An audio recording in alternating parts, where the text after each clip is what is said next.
like to take this moment to say a big thank you to Bridling, Babcock and Squadron Prince for their generous support this season, providing the aircraft with much of the merchandise for giving out our stand today and throughout the season.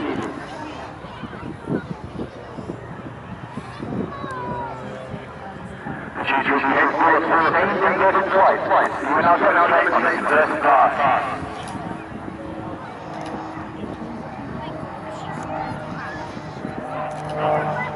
Naturally, this is not a comfortable position to be in. Don't begin to rush into his head.